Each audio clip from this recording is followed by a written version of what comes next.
Britain's Prince William visited the home of Rhian Mannings in Cardiff, Wales. A mental health campaigner who lost her husband, Paul, to suicide following the tragic death of their young son. The visit was part of the prince's ongoing commitment to supporting mental health awareness and encouraging open conversations around grief and loss. Yes, well, can I prioritise a Welsh cake first? Absolutely, Because yes. I do love those. Would you like to put them on the plate? William spent time speaking with Mannings about her experiences and the lasting impact. What if a single letter hidden for decades could unravel the very fabric of the monarchy? In this explosive opening, we dive into a sealed envelope left behind by Princess Diana, unopened for over 25 years, its contents shielded by royal decree.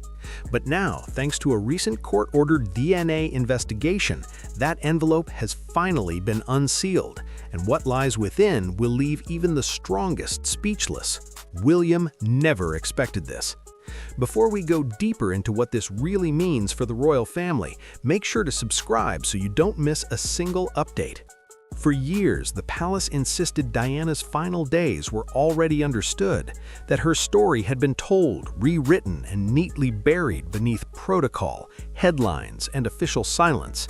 But the royal family doesn't fear gossip the way ordinary families do. They fear proof, they fear documents, they fear anything that can survive time and still speak. And this wasn't just any document, this was a sealed envelope with Diana's handwriting on it. Sharp, urgent, unmistakable. Not the kind of delicate handwriting she used for thank you notes or charity letters. This was the handwriting of a woman who knew she was running out of time. The writing that belongs to someone who isn't asking to be heard anymore, but demanding it. Across the front in bold strokes were words that made even longtime staff feel their stomachs tighten. To be opened upon the truth's demand. It sounds dramatic, almost too dramatic, like something made up for a film. But the people who saw it first didn't laugh. They went quiet, because in that moment they understood something chilling. Diana hadn't simply left a letter behind, she left a weapon. The envelope didn't just appear, it was found because someone outside the palace walls pushed the royal machine into a corner it couldn't escape. A private investigator, persistent, obsessive, and dangerously patient, filed a petition to reopen access to Diana's final estate-related materials. Not for money, not for fame, for records. And that's when everything went wrong for the monarchy, because the petition didn't just call for property audits or legal review, it demanded a deeper examination, one involving identity verification and biological certainty, the kind of investigation that forces families to confront the one thing they can't argue against: DNA. The moment that petition hit official desks, the palace didn't treat it like paperwork, they treated it like a threat. Behind closed doors, legal teams moved like soldiers. Old advisors were called back in. Sensitive archives were suddenly relocated, and certain names that hadn't been spoken out loud in years, started appearing again in private conversations. Because the truth was, that envelope wasn't supposed to exist anymore, and yet it did. What made it even worse was the rumor tied to it, a rumor so poisonous that it was never meant to reach Prince William, not now, not ever. Palace aides whispered that the envelope wasn't just emotional, it wasn't just personal, it was connected to a hidden file, a DNA file, one that had been buried so deeply that even some senior royals didn't know where it was kept. A file that had allegedly been sealed under royal command, protected under intelligence-level restrictions, passed from one set of hands to another with the strict understanding that it would never see daylight.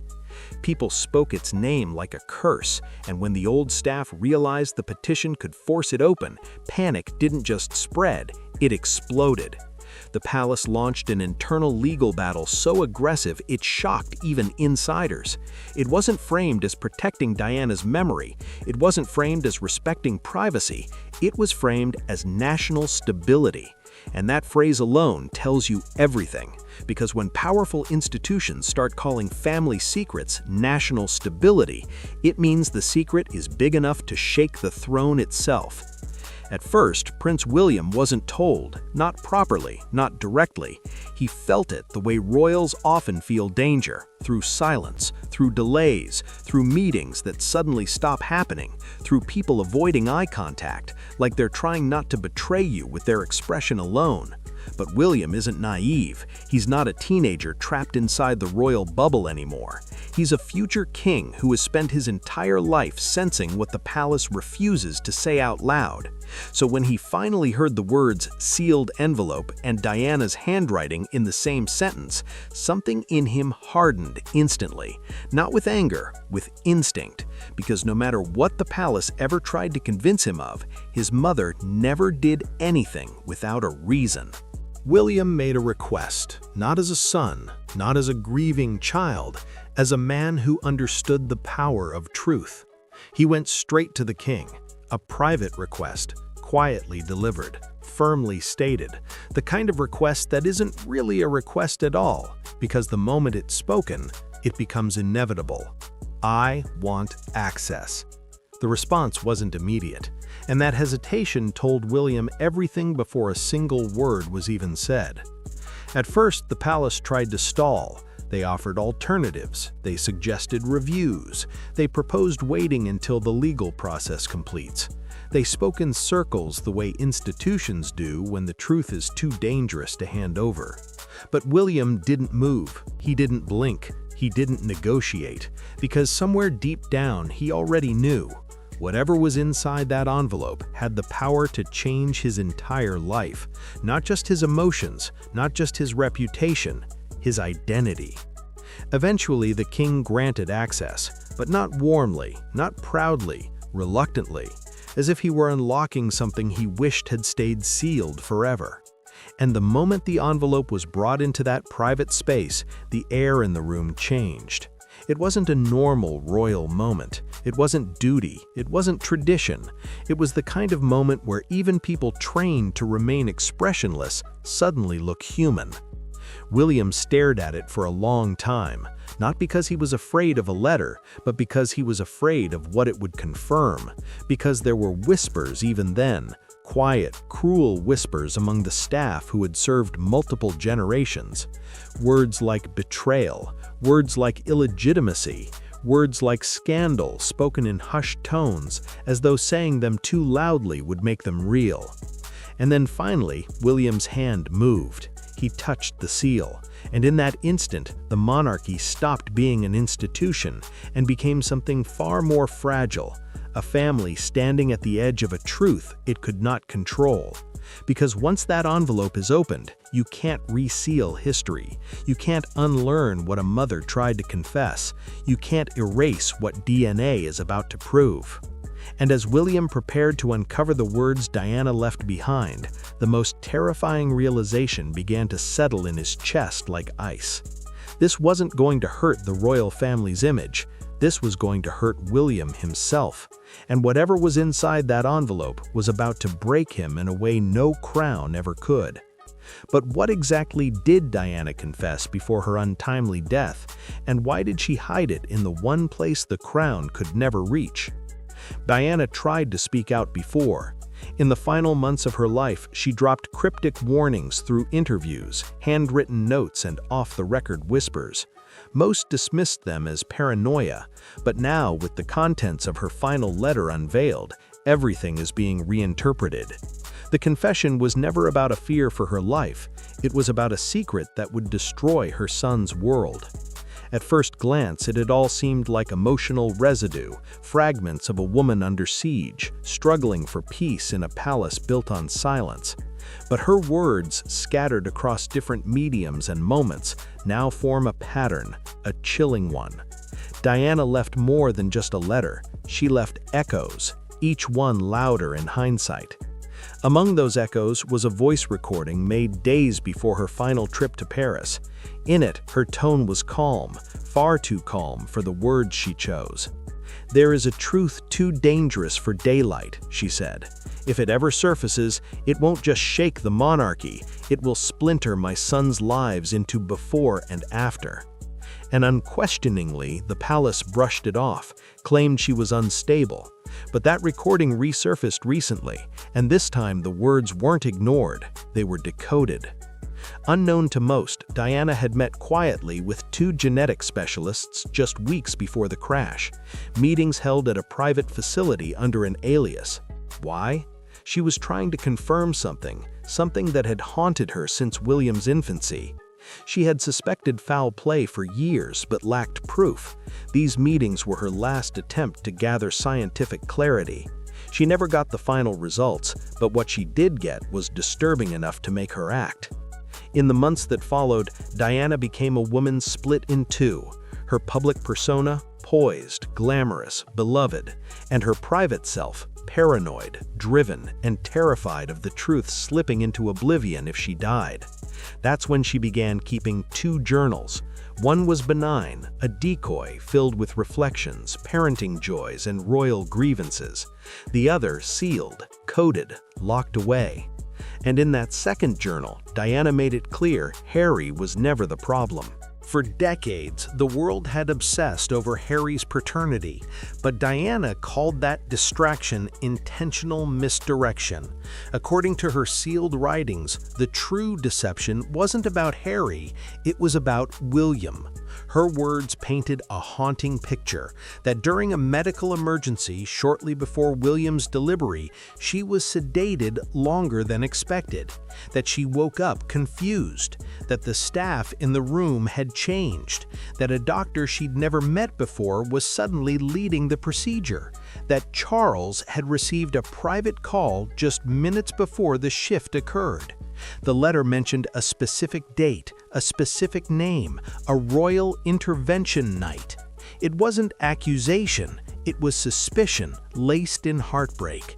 Diana didn't write like someone who knew a crime had occurred. She wrote like someone who felt the earth shift beneath her feet and had never been able to prove why.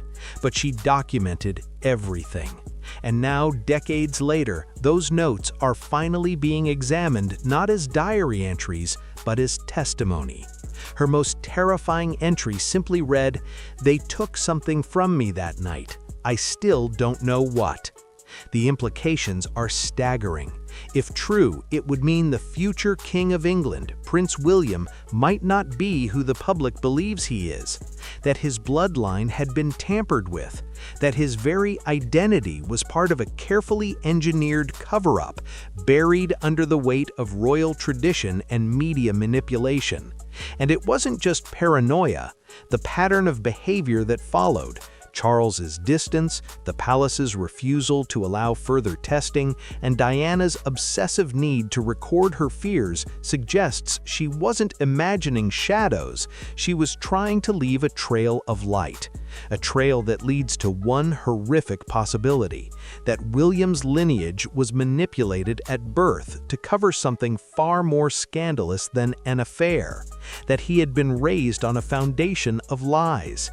And now, with her final letter opened and her secret notes exposed, the family she died trying to protect must reckon with the storm she warned them about.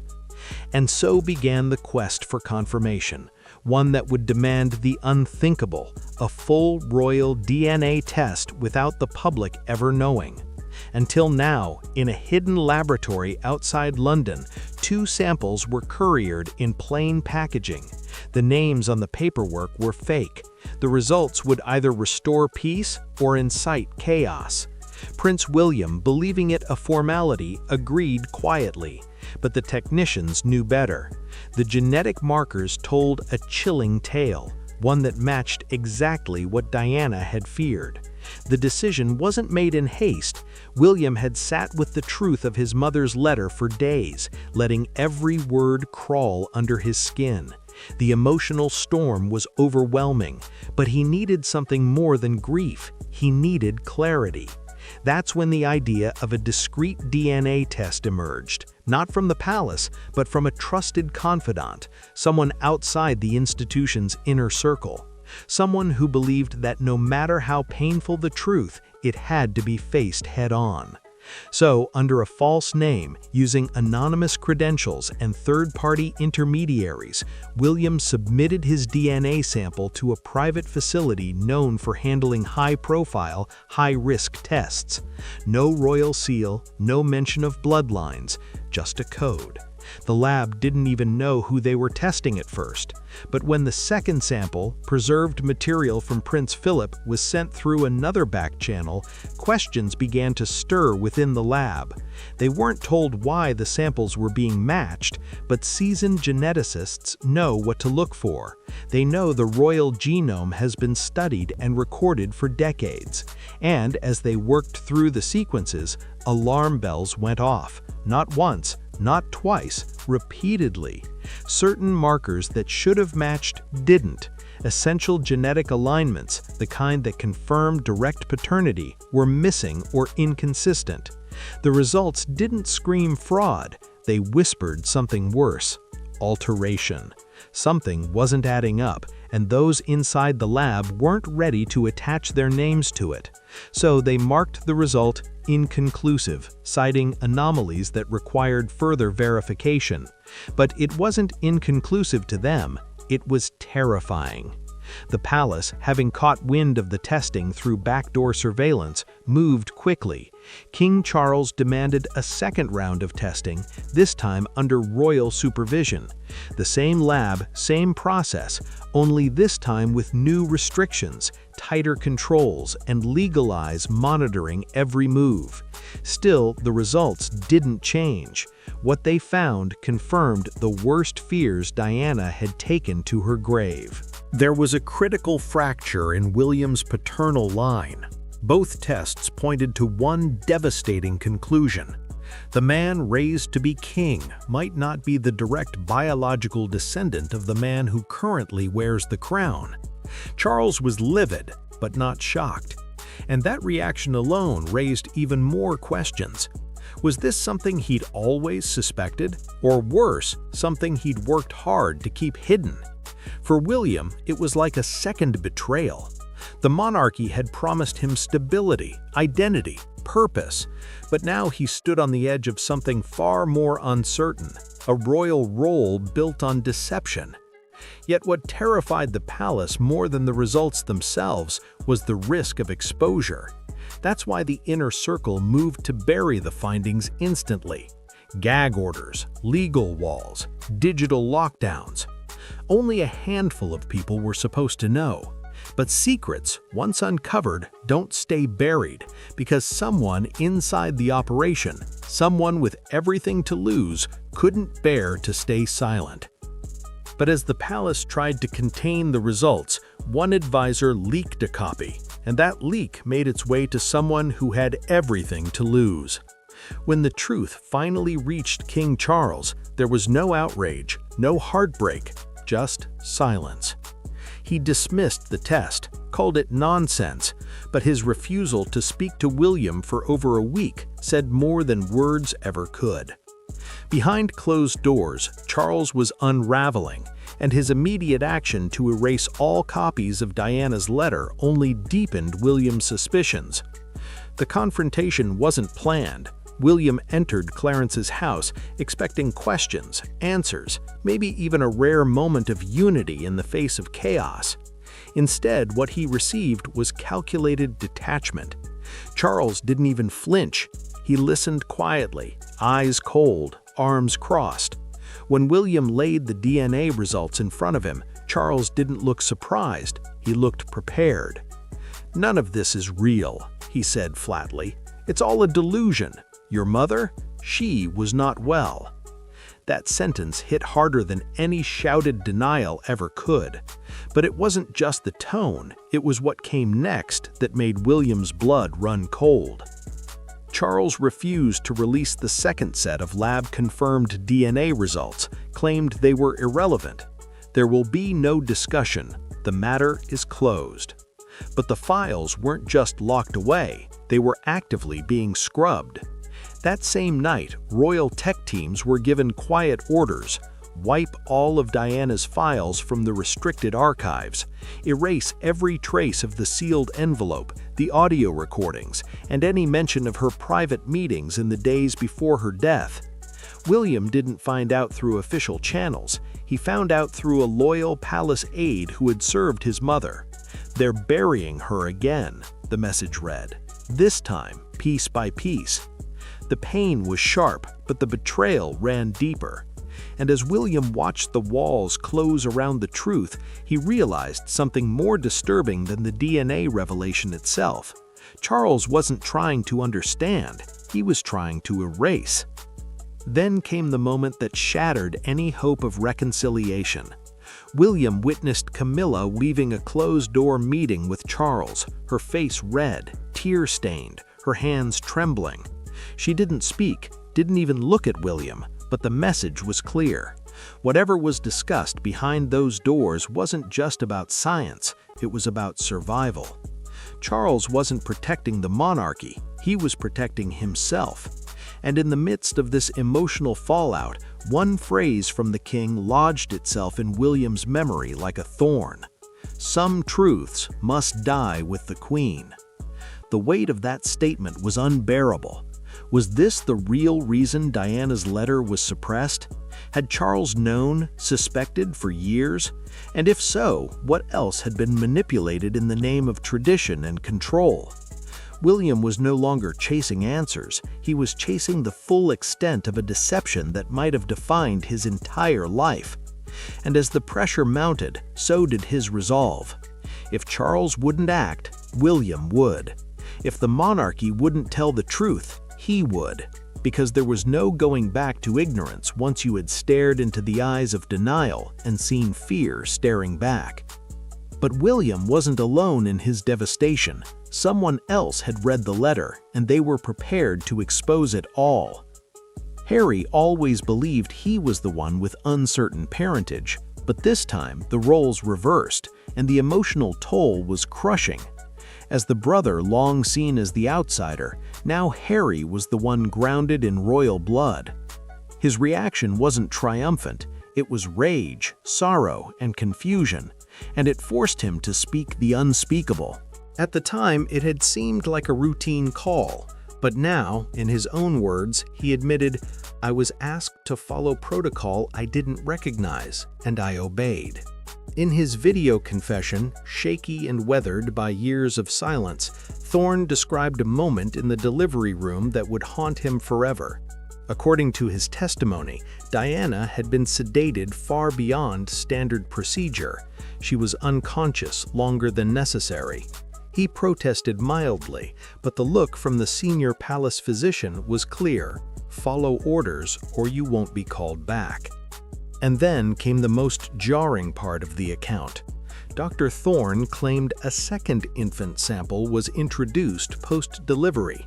Not a full swap, not a baby change, but a biological sleight of hand, a sample collected that didn't match the child Diana had carried. It was used in official documentation, genetic filings, and registry archives. Thorne's chilling words: "It wasn't the child Diana carried out. Something changed between that room and the record."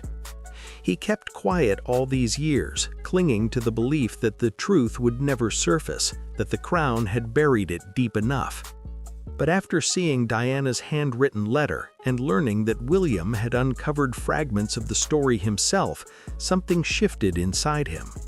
Guilt no longer sat in the shadows, it became unbearable.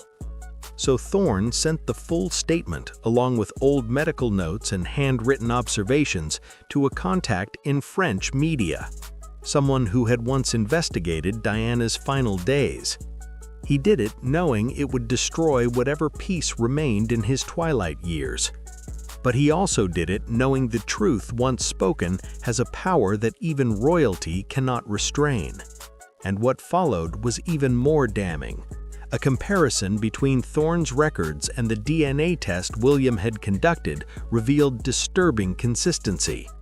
Markers previously dismissed as anomalies now matched exactly with Thorne's claims of post-delivery interference. The irregularities weren't random, they were calculated. The silent tampering of a bloodline no one dared question. In just a matter of days, Thorne's testimony detonated across private networks, foreign correspondence, and royal intelligence briefings. And while the palace refused to issue an official comment, their internal scramble made one thing clear: they had been caught completely off guard. Because Adrian Thorne wasn't just another forgotten name in the royal medical chain, he had been a ghost carrying the monarchy's darkest truth. And now he had broken his oath. With the doctor's account now public, the monarchy scrambled to contain the fallout, but it was too late. Another player was about to enter the arena. Princess Anne has always been the monarchy's backbone, stern, loyal, unshakable. But even she couldn't remain silent after seeing the doctor's testimony. In a closed-door session with the king, Anne made her position clear: if you don't tell the public the truth, I will. And for the first time in royal history, Anne began organizing a shadow alliance, one that could bring the monarchy to its knees. Anne didn't storm into the palace like someone seeking attention. She entered like someone carrying a verdict. Her face didn't show rage at first, just a cold, focused certainty that made people around her uneasy. The kind of certainty that doesn't ask questions anymore because it already knows the answers. The moment she was handed the doctor's leaked testimony, she understood the danger instantly. Not just for William, not just for Charles, but to the very idea the monarchy survived on: legitimacy. It wasn't gossip anymore. It wasn't press noise. It was evidence. And Anne had spent her entire life serving the crown, not protecting the lies inside it. The confrontation happened in the blue drawing room, behind doors so thick they held centuries of secrets. Charles sat stiff, measured, trying to maintain authority even as the ground beneath him shifted. Camilla hovered nearby, tense, already knowing this was not going to be a polite conversation. Anne didn't waste a second. She spoke in a low voice, controlled but